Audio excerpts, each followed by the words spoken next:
Welcome. I'm really glad you're here. Let's begin by arriving with a breath. Breathe in slowly through your nose.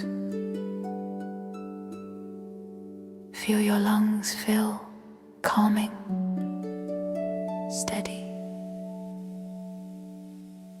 Breathe out gently through your mouth, letting your shoulders soften.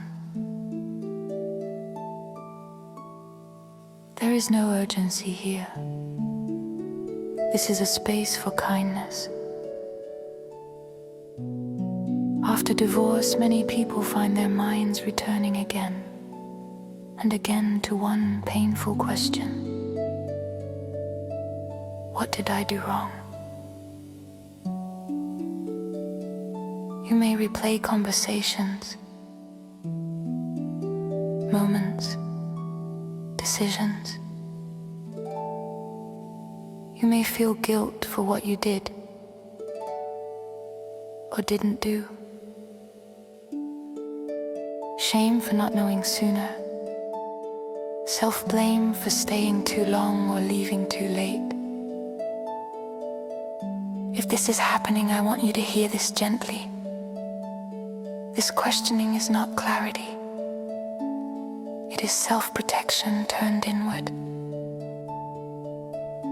Your mind is trying to regain control by searching for fault. Because if it can locate the mistake, it believes it can prevent future pain. But self-attack is not insight. And it is not healing. Today, we are not erasing responsibility. We are untangling responsibility from self-punishment. Responsibility says, I acknowledge my part. Self-blame says, I am the problem.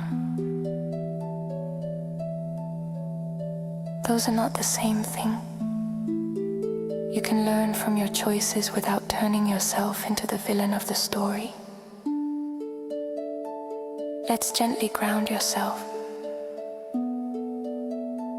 Notice your body as it is right now.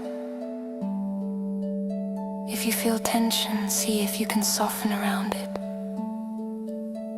Place one hand over your heart or wherever you feel drawn. Take a slow breath in. Feel the air fill your lungs, calming your mind.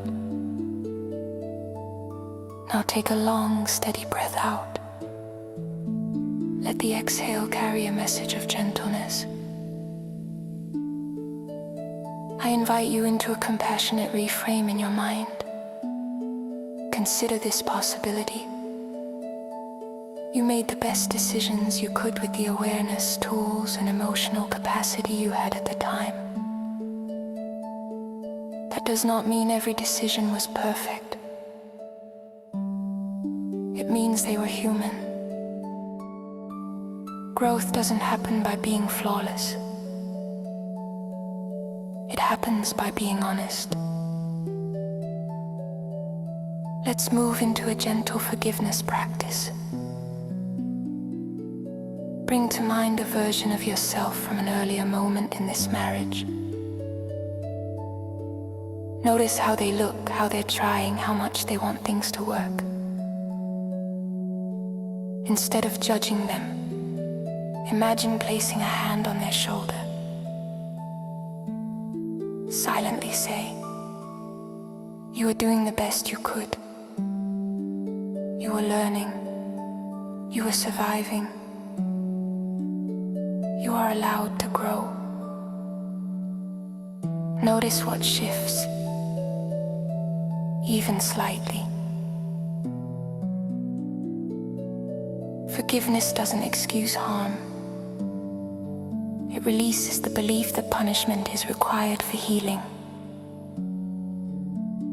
if resistance arises, that's okay. Forgiveness is not a demand. It is an invitation. And sometimes it arrives in small increments. Even a softening of 1% matters. Let me offer you this truth. Shame keeps you stuck in the past. Compassion brings you back to the present. You cannot heal by hating yourself into becoming better. You heal by understanding, by learning, and by choosing differently moving forward. Before we close, I invite you to reflect on this idea. If I spoke to myself as a friend, what would I say? You might say things like, "You did the best you could with what you knew at the time. It makes sense that you're tired. You're allowed to learn without punishing yourself. You didn't fail, you adapted. You stayed longer because you hoped, not because you were weak. You're allowed to change your mind. You don't have to carry all of this alone. You are still worthy of care and kindness. Notice how different this language feels in your body. Self-compassion doesn't erase responsibility. It simply removes cruelty from the process. And healing happens much more gently when you stop speaking to yourself like an enemy and start speaking like someone who cares. You don't need to earn forgiveness. You are worthy of it because you are human. Take one final gentle breath in. You are allowed to release the weight of self-blame. You are allowed to learn without punishing yourself. And you are allowed to move forward with grace. You've got this.